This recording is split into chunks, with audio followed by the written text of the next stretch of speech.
Hey, welcome back to an exciting episode of In the Chute. Kalen, what have you got to try to stump me with today? Saddle fitting tips. So Oh, I think one day we will make, potentially this summer while I'm home, we will make a longer educational video about how to really fit your saddle to your horse, or your horse to your saddle, so to speak.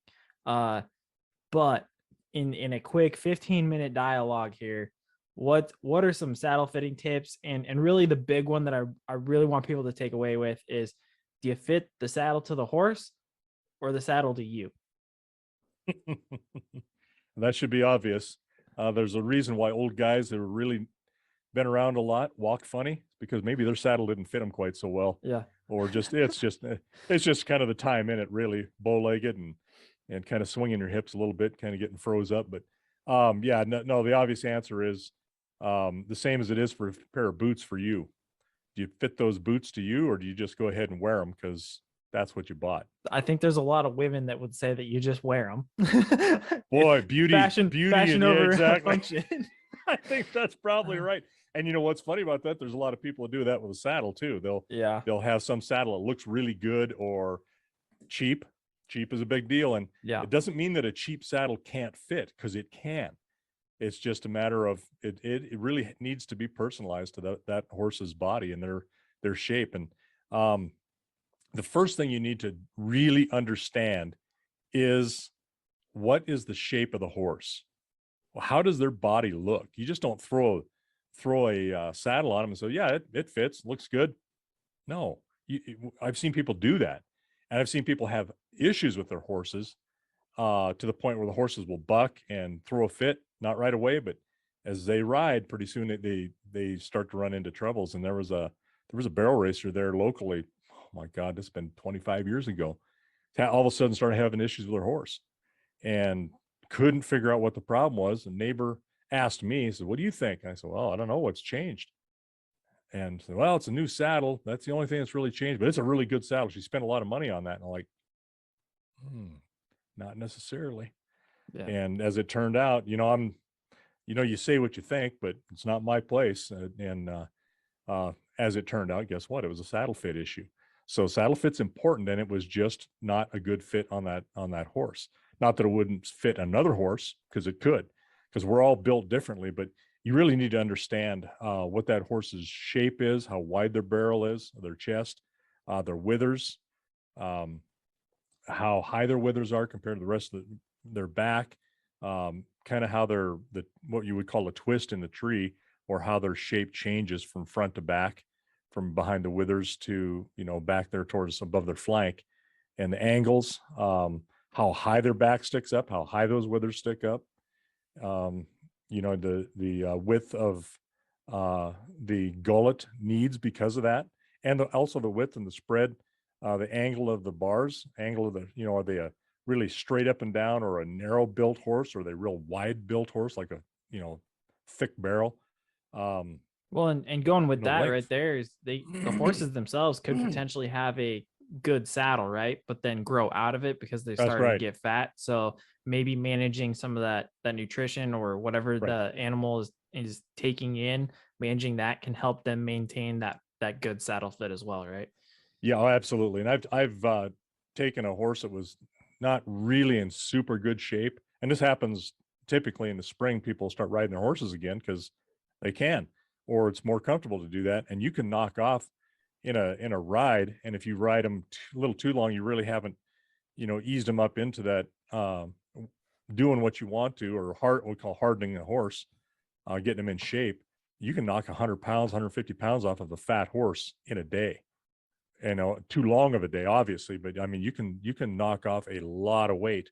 But when you knock that off, you don't fit things quite as well. If you're to take 30 pounds off of your body, your pants aren't going to fit quite as Right. well. And so the same thing happens. Is there movement on that saddle? Um, your weight, do you weigh too much? Uh, because I've seen some big guys on some horses. It's like, I've been on some horses, and I'm not small. I'm not any kind of a giant, but I've been on some horses that were like, I can't ride this horse, or look at them and go, I'm not fit for that horse. That horse is too small for me. Well, and So you that's got to another be reason kind why of that. we hold off, just like our heifers, we hold off on a year for Yeah. development for calving, we also will hold off a couple years on the horses so that they're fully mature so that they can withstand that weight, because doing it too early can also hurt their back, right?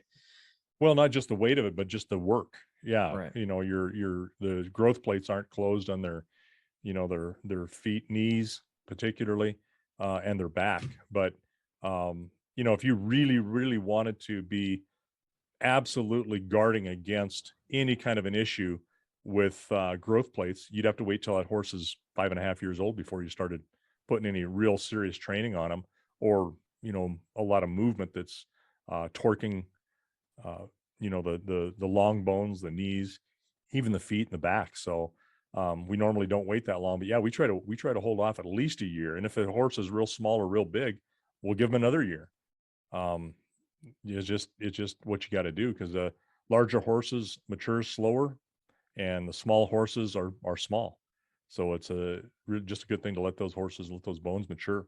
But uh, still, the same thing that can happen. You can see, particularly in some of our Eastern type saddles, say just a dressage saddle, or a Eastern style, a horse has been ridden too much, where the back of that saddle hits will cause some calcification of the spine, and you'll have a little bump up in front, ahead of the flank on top of the spine itself. It's called a hunter's bump, and it's just from that saddle moving and putting, just tapping that spine too much and causing some calcification. And it's kind of looks, when you look at it, you can see a definite bump in there, and that's generally what that's caused from. A lot So, of other telltale signs that we'll come across are the white spots on the yep, withers, is right. So can you correct. explain that to people as well, what it's called and where that comes from?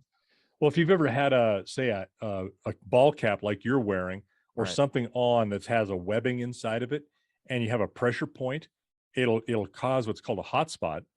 And that's really the same thing you're doing, is that you are putting pressure in a small area on their withers, where maybe you may not have the decent flare to your saddle, or the spread or the width is not right on your bars of your saddle. So it's putting a pressure point right there at that part, and it just continues to, you know, basically push into where they won't sweat in that spot, perhaps. It'll be a dry spot, small dry spot, and you can put a white spot on a horse pretty easily. And it's amazing, even though that hurts them or is uncomfortable, sometimes you'll never know it. They just power through it.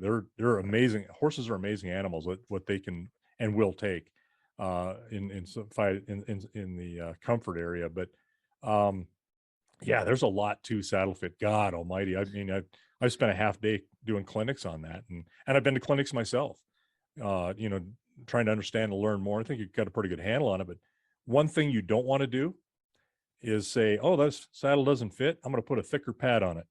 That's like taking a pair of boots that's too tight, so you're going to cushion it by putting in a thicker sock.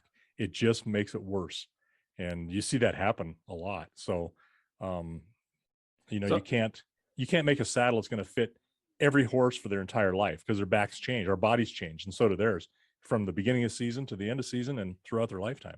So how if you can't add a thicker sock, kind of like what you're saying with that extra pad or an extra two pads, how do people go about trying to get a saddle that maybe doesn't fit quite well, but it's almost there? How can they go about getting it to fit their horse so that they can still use the saddle that they want, but it's still not going to hurt their horse and it's going to work all the way for both them and their animal? Well, that's why there are all kinds of different saddle systems, and probably millions of dollars a year spent on new saddle pads or different saddle pads. And uh, there are some systems that they're air, some are a gel, which I'm not wild about, because you got to be able to make that horse, or allow that horse to breathe. It's like putting plastic on you, or Right. rubber on you, or neoprene. You ever had your hands inside of neoprene gloves? What happens? They just sweat like crazy. And that's okay, as long as that body can breathe. It still needs to be able to breathe. So there are some things, like almost like an um, Tempur-Pedic type material, that will take up some of the crushability. There's shims You can put shims. I've got an entire system of shims on I got from one guy that builds them, builds a saddle, and you can change the shims depending on the shape of your horse, which if you do it right, it works great. If you do it wrong, you make it worse. So you got to be very mindful of what's going on underneath of you and that. So, there's all kinds of different padding systems, thick wool, thinner stuff, different materials. It's kind of like bits. Everybody's building a different bit every year to sell something different, and saddle pads are no different. But you generally going thicker isn't what you want to do if that saddle isn't quite fitting right. Sometimes it is the thing to do if you got a wide saddle and a narrow horse and you want to pick it up. It just depends on the horse and saddle. Now, my last thing, we got about 4 minutes. What is the best way to know that your saddle is fitting your horse? Put that saddle on that horse, standing up nice and straight with no pad under it.